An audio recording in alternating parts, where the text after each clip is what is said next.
Hello everyone, welcome to Tej civil services. Tej civil services में आप सभी स्वागत है। मेरा नाम प्रभात है और आज मैं आप लोगों के लिए 25 अप्रैल 2020 के करंट अफेयर्स लेकर के आया हूँ। तो ज़्यादा विलंब न करते हुए आइए वीडियो शुरू करते हैं। वीडियो शुरू करने से पहले आपको एक महत्वपूर्ण जानकारी दे दूँ मैं कि हमारे चैनल तेज सिविल सर्विसेज पर UPPSS 2020 के क्रैश कोर्स स्टार्ट हो चुके हैं। तो ज़्यादा देरी न करते हुए आज ही हमारे चैनल को सब्सक्राइब करें, लाइक करें, बेल आइकन दबाएं और हमारे वीडियोज़ को अधिक से अधिक लोगों तक शेयर करें। तो आइए पहला क्वेश्चन देखते हैं। 25 अप्रैल 2020 के 23 अप्रैल 2020 को विश्व पुस्तक दिवस 2020 मनाया गया। किस देश को 2020 के लिए वर्ल्ड बुक कैपिटल के रूप में चुना गया? तो ये कुआलालंपुर को चुना गया। ये 23 अप्रैल 2020 को प्रत्येक वर्ष मनाया जाता है विश्व पुस्तक दिवस, और इस बार कुआलालंपुर को चुना गया। कुआलालंपुर जो कि मलेशिया की राजधानी है और मलेशिया के प्रधानमंत्री मोहिउद्दीन यासिन हैं, जिन्होंने महातिर मोहम्मद का स्थान लिया है। और कुआलालंपुर में विश्व बैडमिंटन संघ का मुख्यालय भी है। तो ये सब भी आप याद रखिएगा। साथ में विश्व पुस्तक दिवस हो गया 23 अप्रैल को। तो अगला क्वेश्चन देखते हैं। अंतर्राष्ट्रीय मोटरसाइकिल निर्माता संघ, जिसे IMMA बोलते हैं, इसके अध्यक्ष किसे बनाया गया है? तो इसके अध्यक्ष राकेश शर्मा को बनाया गया है। और ये भी इम्पोर्टेंट क्वेश्चन था मोटरसाइकिल वाला। तो अगला क्वेश्चन देखते हैं। सरकार ने राष्ट्रीय शिपिंग बोर्ड के पुनर्गठन को मंजूरी दी। इस बोर्ड का अध्यक्ष कौन होगा? तो ये इस बार ये सरकार ने इसका पुनर्गठन किया है, राष्ट्रीय शिपिंग बोर्ड का। तो इसके अध्यक्ष मालिनी शंकर होंगी। तो ये आप याद रखिएगा। दोनों अपॉइंटमेंट बहुत ही इम्पोर्टेंट हैं, राकेश शर्मा और मालिनी शंकर। ये अपॉइंटमेंट्स के में पूछा जाता है, कई पेपरों में, रेलवे में खासकर पूछा जाता है। तो अगला क्वेश्चन देखते हैं। सैन फार्मिन किस देश की सांडों की रेस का त्यौहार है?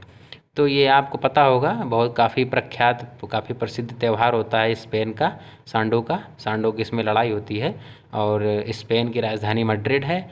और स्पेन के प्रधानमंत्री कौन है? पेड्रो सांचेज हैं। और स्पेन जो कि जहाँ पे वर्ल्ड टूरिज़्म ऑर्गेनाइजेशन का मुख्यालय भी है स्पेन में, और वर्ल्ड टूरिज़्म इंडेक्स में भी स्पेन नंबर 1 था, स्पेन की राजधानी मैड्रिड। और भारत का कौन सा स्थान था? तो भारत का 34वां स्थान था वर्ल्ड टूरिज़्म इंडेक्स में। तो ये सब भी आप याद रखिएगा।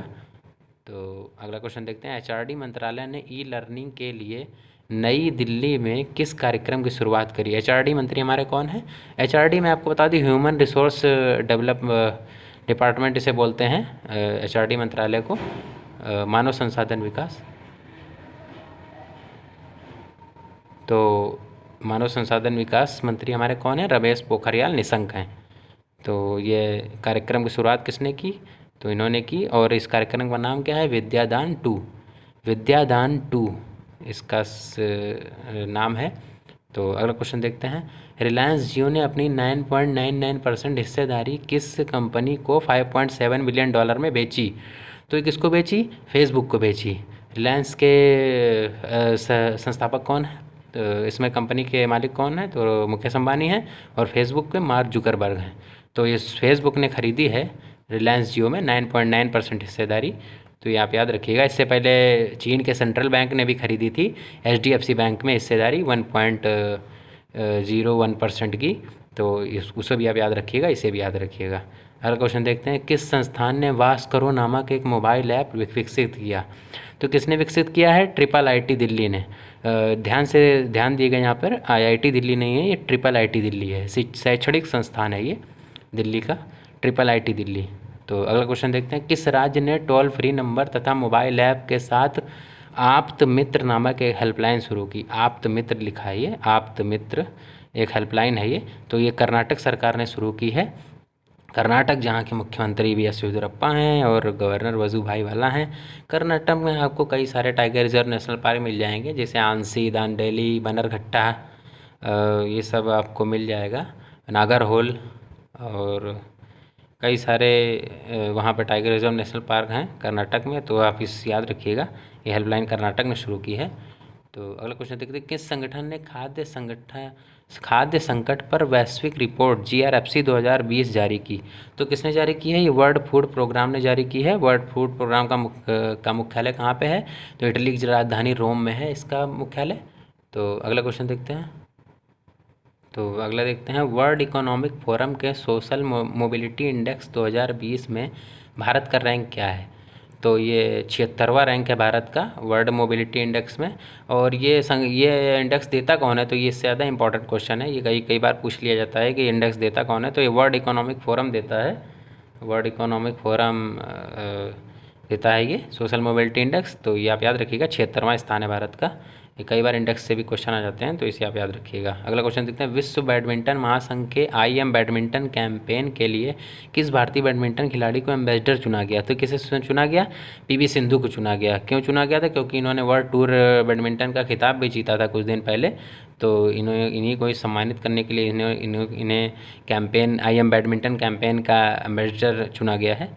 तो अगला क्वेश्चन देखते हैं, ऑस्कर विजेता एनिमेटर जीन डिच, ये जीन डिच लिखा है, जीन डिच का जिनका निधन हो गया, किस प्रसिद्ध कार्टून को निर्देशित करने के लिए जाने जाते हैं। तो ये बहुत इंपॉर्टेंट क्वेश्चन है, ये आप याद रखिएगा। ऑस्कर विजेता हैं ये, टॉम एंड जेरी आपको पता होगा, काफ़ी प्रसिद्ध कार्टून है, तो ये आप पता होगा। जीन डिच इसके थे, क्या कहते हैं, इन्होंने ये एनिमेट किया था इसे, तो ये ऑस्कर विजेता भी थे, इनका निधन हो गया। ये आप बहुत इंपॉर्टेंट ऑबिट्यूरी है ये, तो अब याद रखिएगा इसको, ये जरूर पेपर में पूछा जाएगा। टॉम एंड जेरी के थे ये एनिमेटर, जीन डिच का, इन्हीं का निधन हो गया। तो अगला क्वेश्चन देखते हैं, किस राज्य ने 23 अप्रैल को खोंगजोम दिवस मनाया। तो किसने मनाया, तो ये मणिपुर ने मनाया। मणिपुर जो जिसकी राजधानी इम्फॉल है, और मुख्यमंत्री एन बीरेन सिंह हैं, और गवर्नर नज़मा हेपतुल्ला हैं। और मणिपुर में आपको लोकटक झील मिलेगी, केबुल लामजाओ नेशनल पार्क मिलेगा। और मणिपुर को मैं आपको एक और चीज़ बता दूं, आज संविधान में भाग 21 में मणिपुर को एक विशेष राज्य के रूप में रखा गया है। तो ये इसके लिए एक अनुच्छेद भी रखा गया है भाग 21 में संविधान के। तो मैं आपको अनुच्छेद भी बता देता हूँ, 371 गा में मणिपुर को रखा गया है, और का में नागालैंड को, खा में असम को रखा गया है। तो ये भी आप याद रखिएगा, साथ साथ संविधान के भी कुछ पॉइंट्स आप याद रखिए। तो ये मैंने आपको बता दिया यहाँ पे। तो ये था हमारा 25 अप्रैल 2020 के करंट अफेयर्स। तो आपको वीडियो कैसा लगा आप ज़रूर कमेंट्स में लिख के बताएं, और हमारे वीडियो को अधिक से अधिक लोगों तक शेयर करें। तो thank you for watching Tej civil services. जय हिंद, जय भारत।